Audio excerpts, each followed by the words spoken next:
Eastwater Cavern is one of Mendip's greatest cave systems and is typical in its steeply inclined passages and narrow rifts. First explored in 1902 by Herbert Balch and Harry Wilcox, following the closure of nearby Swildens Hole, they mistakenly believed Eastwater would provide a connection with Swildens. Initial progress was eventful, and the intrepid diggers were temporarily entombed as they dug the first of several shafts into the now infamous Balderruckle. The current entrance into Eastwater is more stable than the original, but the Balderruckle is still active. Like the rest of Eastwater, it should be treated with the greatest of respect. Balch wasted little time in the exploration of much of the upper and lower series, and published his first Eastwater survey in 1903. Keen to share his discoveries with others, Balch regularly welcomed guests and fellow explorers alike, as news of this most sporting of caverns spread. Today, Eastwater offers several classic trips, including different versions of the 13-pot strip featured in this presentation. Whilst Balch pioneered the twin verticals route, this presentation features the generally favoured 35-foot pitch route, as it requires the rigging of only a single ladder.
Unlike most rocks, limestone can be slowly dissolved. Carbon dioxide in the atmosphere combines with rainwater to form a weak, natural solution called carbonic acid. As the acid-rich rainwaters percolate through cracks and pores in the rock, the limestone is slowly dissolved away.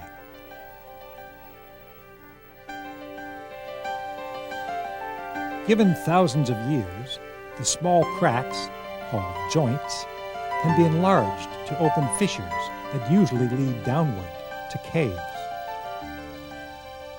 Circular-shaped depressions, called sinkholes, are another manifestation of the dissolving power of rainwater. Most sinkholes form by slow dissolution of rock, but some sinkholes form when the underground drainage system removes part of the underlying limestone bedrock support. The soil and loose rock bridging the crevice on the land surface collapses in to form a sinkhole.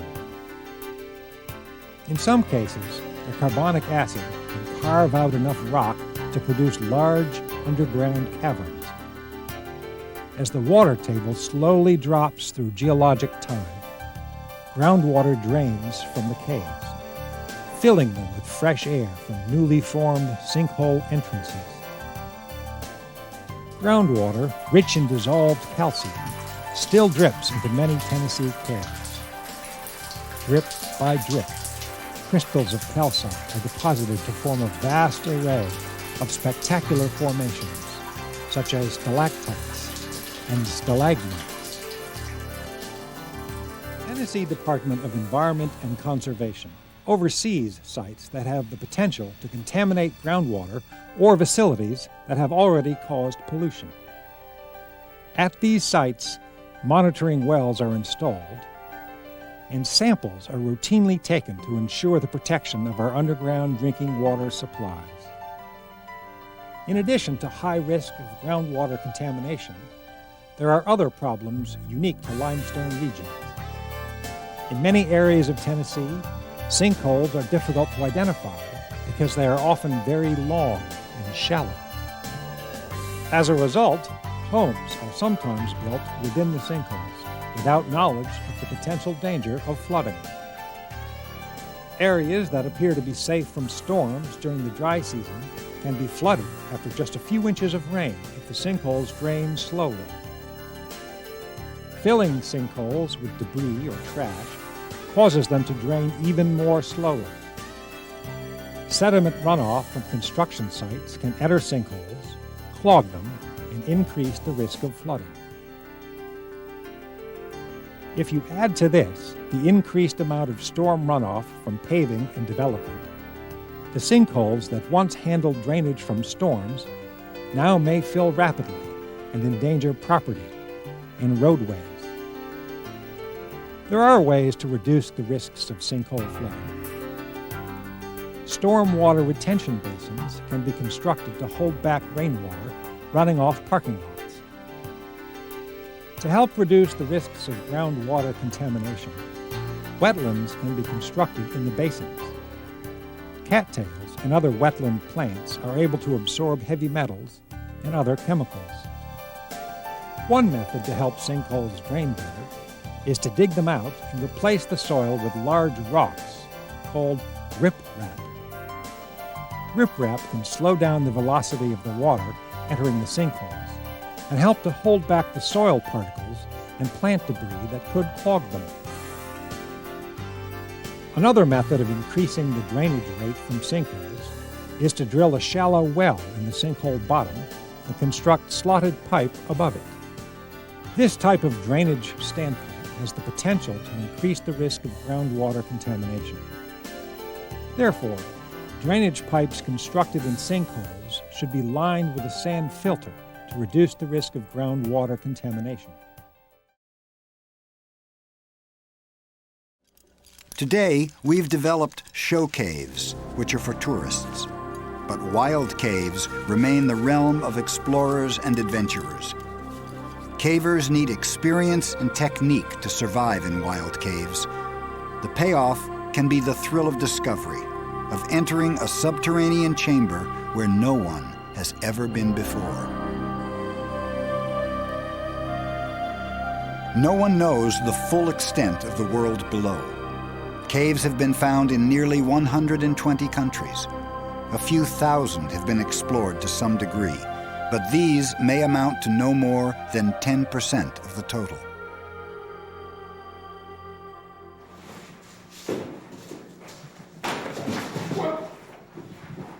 A trip deep into the dark zone of a wild cave is not exactly a walk in the park. Sometimes it's hard to see where the next foothold or handhold is. The dark floor below may be just out of reach or hundreds of feet away. Very few people, in a sense, are let into a cave like this. In a show cave, anybody with your $5 to $12 can get in. Here you have to have a qualified trip leader, and if there's any problem, if you're not feeling well, if the trip leader doesn't think you're strong enough for the day, you just don't go in. It's too dangerous. You could risk people's lives by this. Hamer's team includes his wife Phyllis and their friends, Dave Bunnell and Elizabeth Rousseau. All are hardcore cavers and members of the National Speleological Society. Caves are dangerous in many ways to people moving through them. People are also dangerous to caves. The Society promotes a cave softly approach, which encourages cavers to protect the fragile underworld. This formation has been seriously broken. Dave Bunnell knows it's all too common. This formation here, like take this broken edge, this amount of material was probably down to here before if you follow down. And there's a general rule of thumb that things will take about 100 years to grow a cubic inch of limestone. So you figure the amount of time it took to grow this down to where it had been was probably, on the order of a couple thousand years.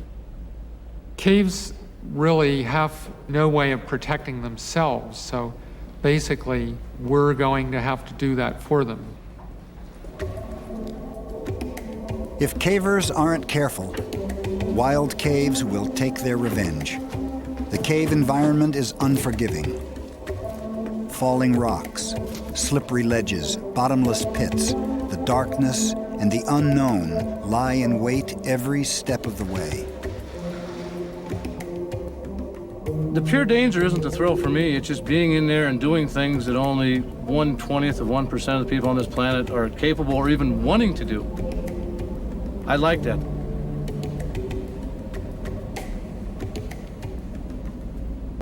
If you do nothing else in the cave, you have to have a source of light. Now, everything else they bring in is either incidental or for whatever purpose activity that took place, but you're not going to be in here without light.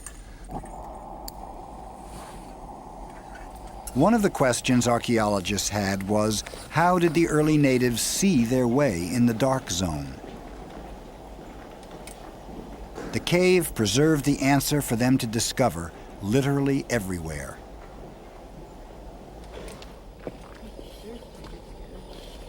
The natives made torches from canes growing outside the cave.